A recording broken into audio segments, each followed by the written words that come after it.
Hello बच्चों, हमारे P block elements में 15th ग्रुप चल रहा है और इसमें हम नाइट्रोजन के बारे में पढ़ रहे हैं। इससे पहले हमने जो लेक्चर डाला था वो नाइट्रोजन की प्रिपरेशंस, उसकी अकरेंस वगैरह, physical and chemical properties, uses की बात करी थी। और आज का मेरा लेक्चर है कंपाउंड्स पे। ठीक है, तो नाइट्रोजन के वैसे तो बहुत सारे कंपाउंड्स हैं, लेकिन सिलेबस के अकॉर्डिंग अब मैं चल रही हूँ यहाँ पे। तो सिलेबस में अमोनिया एंड नाइट्रिक एसिड उसने एज अ कंपाउंड दिया है नाइट्रोजन के। तो चलिए स्टार्ट करते हैं। तो जो अमोनिया है वो क्या है, नाइट्रोजन का मोस्ट इम्पॉर्टेंट आप कंपाउंड मान लो। ठीक है ना। तो जो अमोनिया है, ठीक है, वो क्या होता है, इसकी कुछ जो अमाउंट होती है वो एटमॉस्फेयर में भी पाई जाती है। और जहाँ भी जिन जिन प्लेसेस पे जो जीव जंतु सड़गल जाते हैं, ठीक है, वहाँ पे भी इसकी अमाउंट काफ़ी ज़्यादा हो जाती है। ठीक है ना। इसके अलावा ये अपने सॉल्ट्स के रूप में भी पाया जाता है। ठीक है। और जैसे इसके सॉल्ट्स हैं, यहाँ पे मैंने लिखा हुआ है नौसादर, इसको आप अमोनियम क्लोराइड बोल लो। ठीक है, NH4Cl इसका फॉर्मूला है। और नेक्स्ट है अमोनियम सल्फेट यानी NH4 का टॉइस, यानी अमोनियम का टॉइस कर लो और सल्फेट कर लो साथ में। ठीक है, तो अमोनियम सल्फेट बन जाता है। तो अपने सॉल्ट्स के रूप में ये क्या होता है, ज़्यादा पाया जाता है। ठीक है ना, हो गया।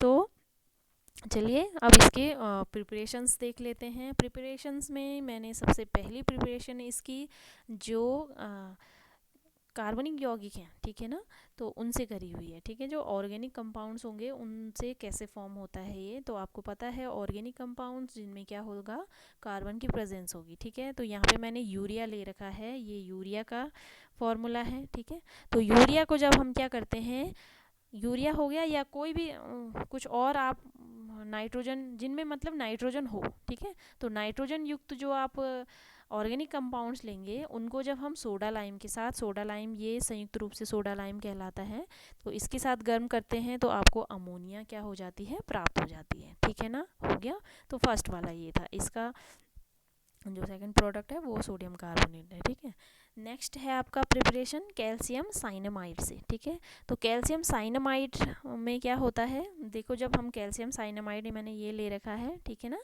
तो इसकी कैल्शियम साइनामाइड पर जब हम जलवाष्प की क्रिया करते हैं, ठीक है, यानी जो वेपर प्रेशर होगा वाटर का, उसकी रिएक्शन करवानी है कैल्शियम साइनामाइड के साथ, तो तब भी आपको क्या मिल जाता है, अमोनिया प्राप्त हो जाता है। ठीक है ना। थर्ड मेथड है इसका प्रयोगशाला विधि। ठीक है ना, तो प्रयोगशाला विधि में हम अमोनिया को जो नौसादर होता है, ठीक है ना, नौसादर यानी NH4Cl, नौसादर को क्या करते हैं, आपने 10th में पढ़ा होगा, जो बुझा हुआ चूना होता है, 10th में भी और 11th में तो खैर पढ़ाई है। तो बुझे हुए चूने के साथ जब हम नौसादर को गर्म करते हैं तब भी हमें क्या प्राप्त हो जाता है, अमोनिया प्राप्त हो जाता है। ठीक है ना, तो इसके लिए ये लेबोरेटरी मेथड भी है इसका। ठीक है ना, तो जब हमें कम अमाउंट में चाहिए होता है, ठीक है, मतलब एज अ प्रिपरेशन हमें दिखाना है कि हाँ कैसे अमोनिया प्राप्त होता है। ठीक है ना, तो उसके लिए ये प्रयोगशाला विधि है, जो किससे हमें तैयार कर रहे हैं अमोनिया, जिसमें जो बुझा हुआ चूना है यानी कैल्शियम हाइड्रोक्साइड है, ठीक है, और जो अमोनियम क्लोराइड है। ठीक है, तो इनको हम आपस में मिला के थोड़ी सी हीट यहाँ प्रोवाइड करवा देते हैं और उससे क्या मिल जाता है, अमोनिया प्राप्त हो जाता है। आगे बात समझ में। चलिए नेक्स्ट है इसमें जो इसका मोस्ट इम्पॉर्टेंट मेथड है वो है जब हमें बड़े अमाउंट में क्या चाहिए होता है, अमोनिया चाहिए होता है। ठीक है ना, तो हैबर जो विधि होती है, हैबर विधि इससे पहले भी कई बार आ गई है। ठीक है, बहुत छोटी है लेकिन क्या है, इसको थोड़ा समझना है इसमें हमें। ठीक है, तो हैबर विधि मैंने बार बार बता लिया है कि आप क्या ले लेते हो, नाइट्रोजन ले लेते हो और 3 मोल ले लेते हो किसके, हाइड्रोजन के।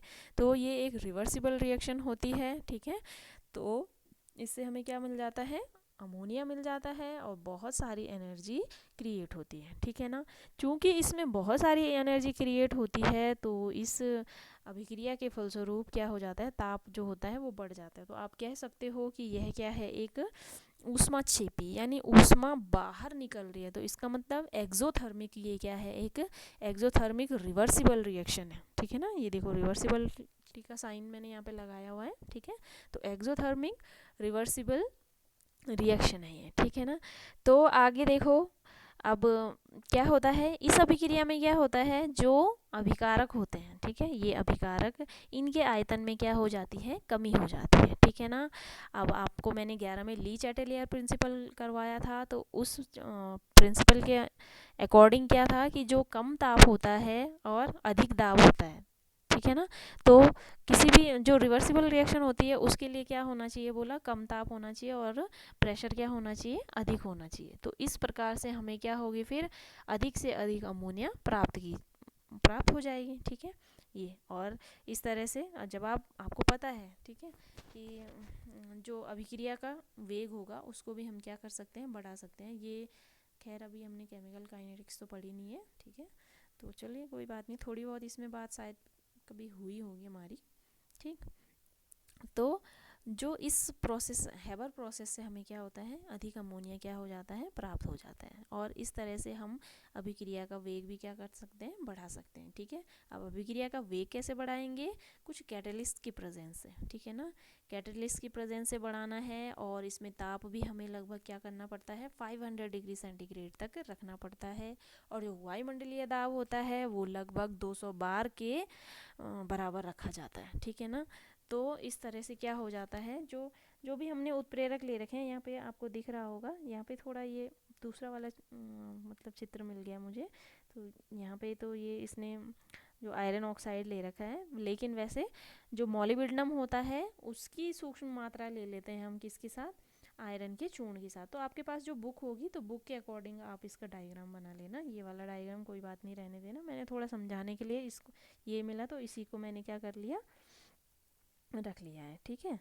तो चलिए अब आगे देखो, इसमें देख लेते हैं थोड़ा सा, बोल देखो, वायुमंडल से जो प्राप्त नाइट्रोजन होगी, ठीक है, यहाँ नाइट्रोजन, ठीक है, और थोड़ा सा हमने क्या ले रखा है, हाइड्रोजन ले रखी है, तो इसका जो रेशियो है वो क्या ले रखा है हमने, 1:3 ले रखा है, ठीक है ना। इन दोनों का रेशियो क्या ले लेंगे, 1:3 ले लेंगे, ठीक है। अब इसमें क्या करेंगे हम, थोड़ा बहुत जो वायुमंडलीय दाब होगा उसको क्या करेंगे, एक कक्ष में प्रवाहित करेंगे। अब ये वाला कक्ष है वो, ठीक है, तो मिक्सचर हो गया किसका, 200 डिग्री 200 एटमॉस्फेरिक जो प्रेशर है वो ले लिया हमने, और ठीक है, यहाँ कंप्रेसर से और कंप्रेस कर रहे हैं, ठीक है, किसको, नाइट्रोजन को, और किसको, हाइड्रोजन को, ठीक है ना। अब आगे हम क्या करते हैं, इसके बाद इसको नेक्स्ट, यहाँ से देखो ये नेक्स्ट जो कक्ष ले रखा आपने वहाँ प्रवाहित कर रहे हो, यहाँ पे क्या है, 500 डिग्री सेंटीग्रेड पर आपने जो भी उत्प्रेरक ले रखा है, ठीक है, यहाँ पे देखो, यहाँ पे 700 डिग्री केल्विन बोल रखा है इसने, ठीक है, तो यहाँ पे उत्प्रेरक ये अलग अलग हैं, ठीक है, तो उत्प्रेरकों के हिसाब से भी क्या लिया जाता है, टेम्परेचर लिया जाता है। तो जो मैं बता रही हूँ वो कौन सा है, मॉलिब्डेनम और लोहे का बारीक चूर्ण आपने ले रखा है, और इसके अलावा जो सोडा होगा, सिलिका होगा, और पोटेशियम यहाँ पे आपने ले रखा है, पोटेशियम युक्त जो फेरिक ऑक्साइड होगा, ठीक है, पूरा इसको आप लिख सकते हो, और निकिल का बारीक चूर्ण भी है, ठीक है। तो ये क्या है, एक रिएक्टर कंटेनर है, ठीक है, यहाँ पे क्या कर रहे हैं हम, टेम्परेचर विद कैटलिस्ट रखा हुआ है हमने, ठीक है। तो यहाँ पे ये आपस में रिएक्ट करके, यहाँ से देखो ये नाइट्रोजन और हाइड्रोजन यहाँ पे से क्या हुई थी, पास होके, ठीक है, यहाँ से पास हुई थी, और यहाँ इनको कुछ दाब दिया हमने, ठीक है, as a with the help of compressor, ठीक है। अब यहाँ से ये जो कैटलिस्ट चैम्बर है यहाँ क्या हो रही हैं, प्रवाहित हो रही हैं, ठीक है। ये कंप्रेसर आपको पता है किसके लिए है, प्रेशर मेंटेन करने के लिए, ठीक है। तो अब इसके बाद ये यहाँ प्रवाहित हो जाएंगी इस कैटलिस्ट चैम्बर में, ठीक है। कैटलिस्ट चैम्बर में जाने के बाद ये दोनों गैसें आपस में क्रिया करके क्या बना लेंगी, यहाँ पे रिएक्ट कर दिया और अमोनिया बना लेंगे, ठीक है ना। यहाँ पे मैं थोड़ा सा दिखा देती हूँ, ये देखो आपको दिख रहा है कि जो NH3 है, gas is cooled to liquidity the gas, ठीक है। तो यहाँ पे क्या हो रहा है, आपको लिक्विड अमोनिया क्या होगी, प्राप्त होगी, ठीक है ना। तो यहाँ पे अब ये साइन तो हटेगा नहीं, ठीक है, यहाँ आपको दिख रहा होगा ये लिक्विड अमोनिया है, ठीक है। तो एज अ लिक्विड फॉर्म में आपको अमोनिया प्राप्त होती है, ठीक है। और बाकी जो बची हुई गैसेस होती हैं वो क्या होती हैं, जो यहाँ पे एक सर्कुलेटरी पंप होता है, ठीक है, उसके द्वारा वापस इसी कक्ष में क्या हो जाती हैं, प्रवाहित होके फिर यही दोबारा वही रिपीट होता है कि कंप्रेसर में जाएंगी, ठीक है, वहाँ कुछ प्रेशर उन्हें मिलेगा, उसके बाद वो वापस कहाँ, कैटलिस्ट चैम्बर में जाएंगी, वहाँ पे कुछ टेम्परेचर है, कुछ उत्प्रेरक की उपस्थिति है, जिसकी वजह से क्या बन जाता है, यहाँ अमोनिया, लिक्विड अमोनिया आपको प्राप्त हो जाती है, ठीक है। और इसके बाद फिर वही रिसर्कुलेशन, आप पंप बोल सकते हो उसको या सर्कुलेटरी पंप बोल सकते हो, इससे वापस गैसें उसी कक्ष में वापस प्रवाहित कर दी जाती हैं, ठीक है ना। तो इस तरह से आपको यहाँ देखो, यहाँ पे लिखा हुआ है इसने नीचे, ये रबड़ और जो कैमरा दिख रहा है आपको, यहाँ पीछे लिखा हुआ है उसने लिक्विड अमोनिया, ठीक है। तो ये आपको क्या हो जाती है, लिक्विड अमोनिया प्राप्त हो जाती है, ठीक है ना। तो बेटा ये एग्जाम पॉइंट ऑफ व्यू से भी बहुत इंपॉर्टेंट है हैबर प्रोसेस, ठीक है। अच्छा, यहाँ पे मैंने वो रखा हुआ था खाली स्लाइड, ठीक है। चलिए नेक्स्ट बात करते हैं इसके फिजिकल कैरेक्टर्स की। तो फिजिकल कैरेक्टर्स इसके ये हैं कि ये क्या है, एक रंगहीन और तीव्र गंध वाली गैस है, ठीक है। आप इसको ज़्यादा सूंघते हो तो आपके आंसू भी निकल आते हैं। अच्छा, टॉयलेट बाथरूम में आप जब जाते हो, ठीक है, तो अगर वहाँ मतलब साफ़ सफाई नहीं है तो आपको थोड़ा एक पेंजेंट स्मेल महसूस होती है वहाँ पे, ठीक है ना। तो वहाँ क्या बन रहा होता है, अमोनिया बन रहा होता है, ठीक है ना। आपको पता होगा कि जो हम टॉयलेट एज ए मतलब एक्सक्रीटरी क्या बोलेंगे उसको, मटेरियल के रूप में आप यूरिन क्या करते हो, एक्सक्रीट करते हो, ठीक है ना। तो वो क्या करेगी फिर, वही कुछ वायुमंडलीय दाब या जैसे भी, अब यहाँ तो खैर इतना जो जैसे हैबर प्रोसेस में हो रहा है, या आप मतलब चैम्बर्स बना रहे हो, ऐसे दिखा रहे हो कि कंप्रेसर लग रहा है, कैटलिस्ट बन रहा है, ठीक है। तो बहुत कम अमाउंट में वहाँ जहाँ भी आप सार्वजनिक आप शौचालयों में जाते हो या स्कूल वगैरह में आप देखते होंगे तो एक स्मेल आती है, ठीक है ना, वो अमोनिया की ही स्मेल होती है, ठीक है ना। तो ये हो गया, तो वही बोल रहा है वो कि तीव्र गंध वाली गैस होती है। तो ज़्यादा इसको सूंघने से, आप जब अगर लैब में हमारा मिलना हुआ तो वहाँ पे मैं आपको स्मेल करवा दूंगी। इसको आप ज़्यादा अगर इनहेल करते हो तो आपके आंसू भी निकलने लगते हैं, ठीक है ना। अब जो ये अमोनिया गैस होती है, सेकंड कैरेक्टर इसका कि ये क्या होती है, जल में पूरी तरह से सॉल्युबल होती है, ठीक है, पूरी तरह से विलेय होती है, ठीक। और तीसरा कैरेक्टर इसका मेन ये है कि ये ना तो स्वयं जलती है, ना दूसरे जो पदार्थ होंगे उनको जलने में सहायता करती है, ठीक है ना, हो गया। तो ये आप वायु में भी जलाने में, इसकी वायु में रखेंगे आप, जलाने की कोशिश करेंगे, नहीं जलेगी, ठीक है। लेकिन अगर ऑक्सीजन आप बहुत ज़्यादा अमाउंट में ले रहे हो तो तब ये क्या होने लग जाएगी, जलने लग जाएगी, ठीक है ना। तो आप इसका पता कैसे लगा सकते हैं कि आप कर सकते हो कि अमोनिया गैस का कोई जार ले लिया और उसमें आप जल्दी भी मोमबत्ती रख दोगे तो वो मोमबत्ती क्या हो जाएगी, बुझ जाएगी, ठीक है। तो ये इसके फिजिकल कैरेक्टर्स हैं, ठीक। अब इसका नेक्स्ट है रासायनिक गुणों की मैं अगर बात करूं तो रासायनिक गुणों में पहला गुण है इसका क्या, जल से अभिक्रिया, ठीक है। तो जल से अभिक्रिया करके ये क्या बना रही है, अमोनियम हाइड्रोक्साइड बना रही है, ठीक है ना। तो रासायनिक गुणों में आपने अमोनिया ले लिया और वाटर ले लिया, पहला जो कैरेक्टर है इसका, जल से अभिक्रिया कर रही है, तो अमोनिया और वाटर की रिएक्शन करा दो, ठीक है। तो ये क्या बना देती है, अमोनियम हाइड्रोक्साइड बना लेती है। और ये मैंने आपको प्रबल और दुर्बल वैद्युत अपघट्य बताए थे, ठीक है ना। तो प्रबल वैद्युत अपघट्यों में होगा ये, तो ये इस तरह से नहीं रहता है, अपने आयनों में वियोजित हो जाता है इस तरह से, NH4 पॉजिटिव और OH नेगेटिव ऐसे टूट जाएगा, ठीक है ना। ये रिवर्सिबिलिटी का साइन है, ठीक। तो ये है। नेक्स्ट इसका कैरेक्टर है क्षारीय गुण। तो क्षारीय गुणों में आप क्या देख लेंगे, कोई अम्ल ले लो, आप कोई भी अम्ल ले लो, HCl ले लो, HNO3 ले लो, H2SO4 ले लो, ठीक है। मैंने यहाँ पे H2SO4 लिया है। तो अम्ल किसी भी अम्ल से अभिक्रिया करके क्या बना देगी, ये दिख रहा होगा आपको यहाँ NH4 इसको पॉजिटिव भी है और सल्फेट में नेगेटिव, दिखाया नहीं जाता है, ठीक है, लेकिन है। तो इसको क्या बोलते हो आप, लवण बोलते हो, ठीक है। तो इसका क्षारीय गुण है ये कि ये अम्लों के साथ अभिक्रिया करके क्या बनाती है, अपने सॉल्ट्स बनाती है या लवण बनाती है, ठीक है। जैसे इसने यहाँ पे आप NH4 टॉइस कर रखा है मैंने, तो यहाँ पे आप 2NH3 ले लो, प्लस आपने सल्फ्यूरिक एसिड ले लिया, तो इसने क्या बना दिया, अमोनियम सल्फेट बना दिया, ठीक है। ऐसे आप नेक्स्ट कर सकते हो, जैसे यहाँ पे कर लिया मैंने कि आपने दूसरा अम्ल ले लिया, सपोज आपने हाइड्रोक्लोरिक अम्ल HCl ले लिया, ठीक है। तो इसके साथ अभिक्रिया करके क्या बनाएगी, NH3 ये है, एक H ये है। तो नॉर्मली आपको मैंने 11 में सिखाया था, ठीक है। आपको बहुत कुछ नहीं आ रहा है, बहुत लंबा नहीं आ रहा है, तो आप ऐसे काउंट कर लो, ठीक है। तो क्या बना दिया इसने, अपना सॉल्ट अमोनियम क्लोराइड, जिसको मैंने अभी थोड़ी देर पहले नौसादर कहा था, तो नौसादर बना लिया इसने, ठीक है ना। ऐसी नेक्स्ट क्या होगा कि आप अमोनिया को किसके साथ, नाइट्रिक एसिड के साथ क्या करो, रिएक्ट करवाओ, तो क्या बना लेगी, अमोनियम नाइट्रेट बना लेगी, अपना नाइट्रेट बना लेगी, ठीक है ना, हो गया। तो ये है। बाकी मैंने ये वाला तो बता रखा था आपको कि दहन मतलब जलती नहीं है, ठीक है ना। तो ये हो गया। इसके बाद नेक्स्ट है ऊष्मीय अपघटन। ऊष्मीय अपघटन मतलब कि अमोनिया आपको पता है एक स्थायी यौगिक है, लेकिन आप जब उसको थोड़ा बहुत टेम्परेचर, थोड़ा बहुत मतलब बहुत कम नहीं, काफ़ी देना पड़ेगा आपको, उच्च ताप देना पड़ेगा।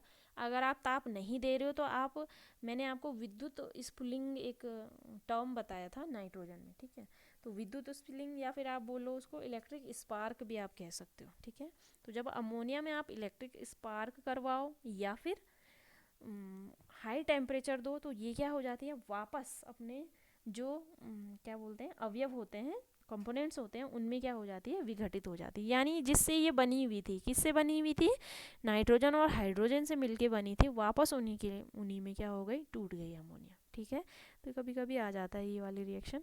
नेक्स्ट है देखो हैलोजनों से क्रिया, ठीक है। तो हैलोजनों से क्रिया करके देखो अमोनिया क्या करती है, अधिक मात्रा में क्लोरीन के साथ ही क्या करती है, रिएक्ट करती है, ठीक है। तो क्लोरीन के साथ रिएक्ट करके ये क्या बना रही है अपने, देखो यहाँ पे इसने NH4Cl बना लिया, नौसादर बना लिया, ठीक है। और नाइट्रोजन गैस क्या करी है, रिलीज करी है, ठीक है ना। तो नाइट्रोजन गैस बनती है इसमें, ठीक है।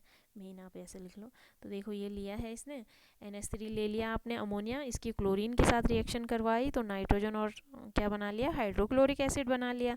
अब इसके बाद आपने अमोनिया के ज़्यादा मोल ले रखे हैं, ठीक है। तो आप क्या कर सकते हो, मतलब क्लोरीन से करवानी है आपको तो आप किसी एसिड से रिएक्शन करवा लो, या फिर मतलब एसिड मतलब, या फिर मैं HCl ले रही हूँ ना यहाँ पे, तो ये एक एसिड है। तो इसको लेने का मेरा क्या मतलब मीन्स है कि यहाँ पे क्लोरीन क्या है, प्रेजेंट है, ठीक है। तो यहाँ पे आपको देखो यहाँ पे HCl निकला है, तो आपको यहाँ पे क्या करना पड़ेगा, HCl लेना पड़ेगा, ठीक है। तो ले लिया, इसके बाद इन दोनों को क्रॉस कर लिया आपने, मतलब काट दिया, ये बना लेना पहले नौसादर, ठीक है। इन दोनों का रिएक्शन करवा के इसकी और इसकी, कि आपने क्या बना लिया, यहाँ पे नौसादर बना लिया।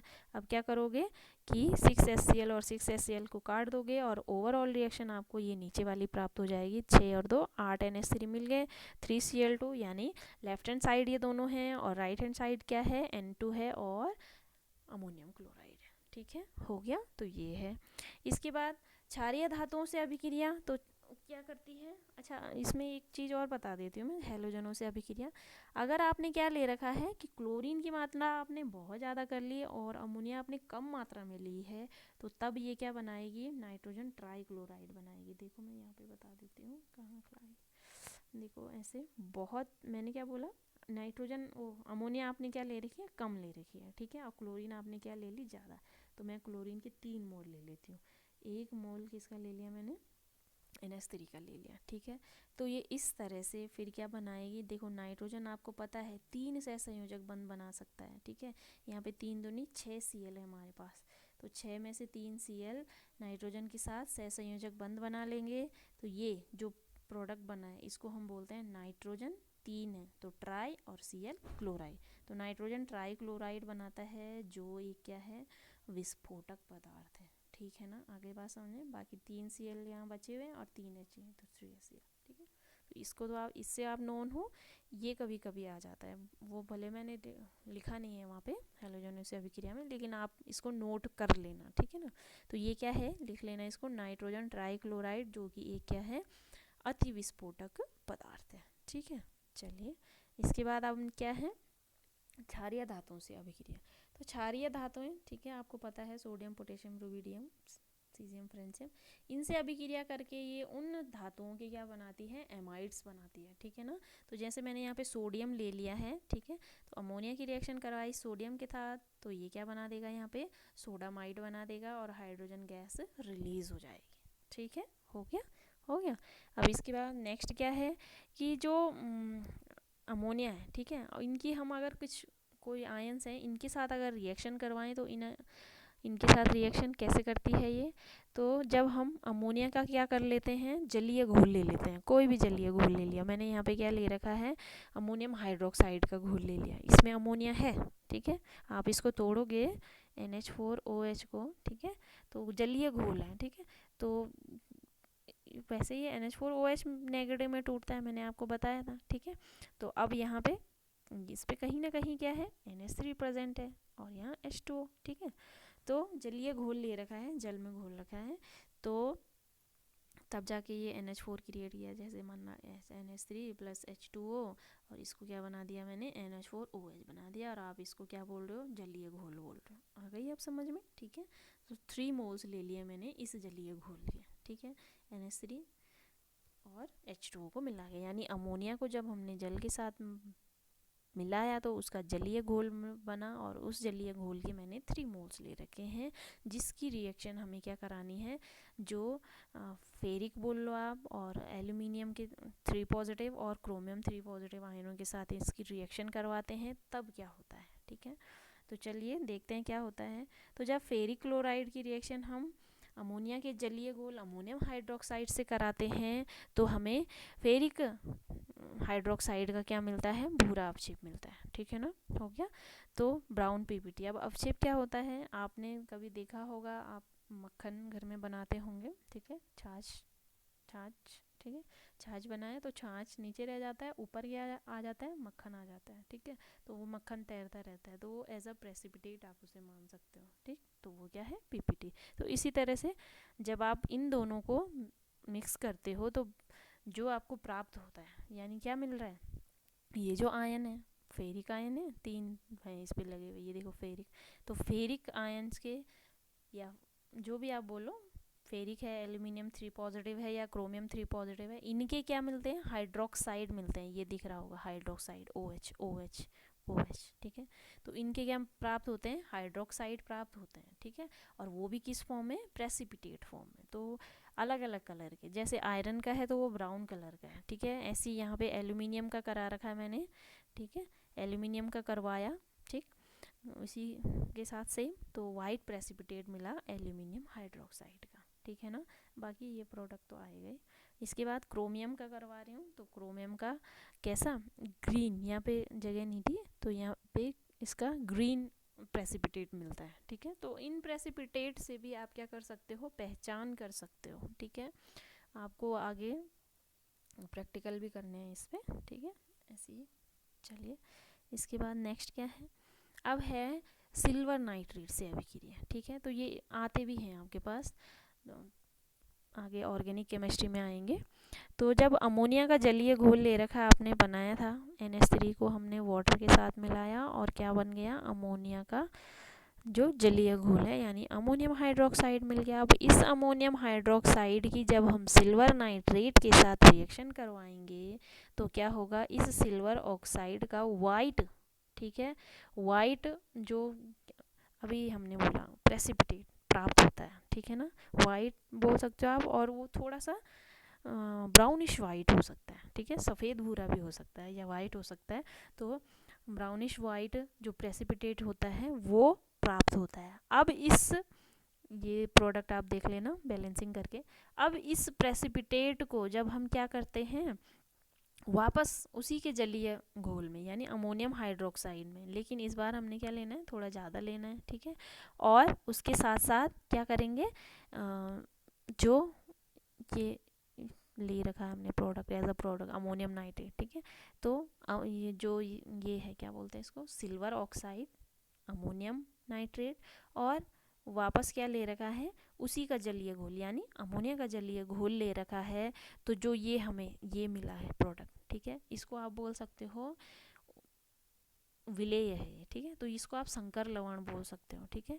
ये सॉल्ट है एक, जिस सॉल्ट को आप क्या बोलते हो, इस पूरे विलियन से प्राप्त, ठीक है, इस पूरे विलियन से प्राप्त जो ये सॉल्ट है, आप इसको टॉलेंस अभिकर्मक बोलते हो, ठीक है ना। और इसकी रिएक्शन, इसका फॉर्मूला आगे आपको ऑर्गेनिक केमिस्ट्री में देखने को मिलेगा, ठीक है ना, हो गया।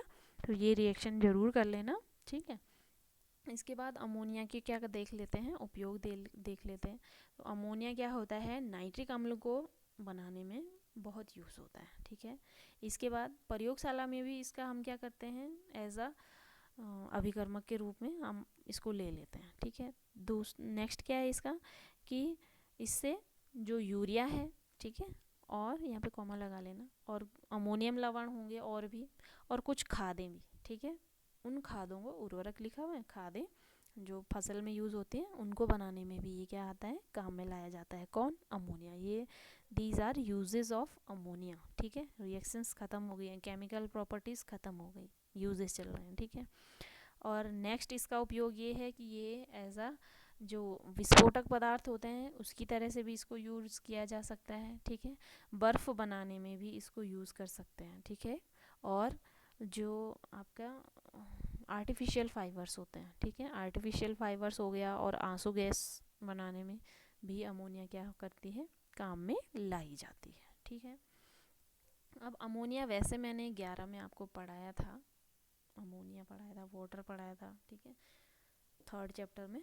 तो इसका थोड़ा सा हम आणविक संरचना देख लेते हैं। इस तरह से देखो, 3 हाइड्रोजन के साथ क्या है, सहसंयोजक बंध है, यहाँ पे दिख रहा है, जिसमें से एक इलेक्ट्रॉन किसने दे रखा है, हाइड्रोजन ने दे रखा है, और एक किसने दे रखा है, नाइट्रोजन ने। तो नाइट्रोजन ने 3 हाइड्रोजन के साथ 3 इलेक्ट्रॉन दे रखे हैं बॉन्ड बनाने के लिए। और कौन सा बॉन्ड बन रहा है हाइड्रोजन के साथ, यहाँ पे दिख रहा है आपको, सहसंयोजक बंध बन रहा है, ठीक है। क्योंकि 7 होता है नाइट्रोजन, ठीक है, तो आप क्या करते हो, 2 और 5 करते हो। 5 में से 3 तो सहसंयोजक बंध बनाने में यूज हो जाते हैं, और 2 ये ऊपर लगे हुए हैं, जिसको आप क्या बोलते हो, लोन पेयर ऑफ इलेक्ट्रॉन या एकल इलेक्ट्रॉन युग्म कहते हो, ठीक है, हो गया। और इस तरह से इसका यहाँ पे देखो हाइब्रिडाइजेशन भी दिखा रहा है, sp3 होता है, ये भी मैं आपको पहले करा चुकी हूँ, ठीक है।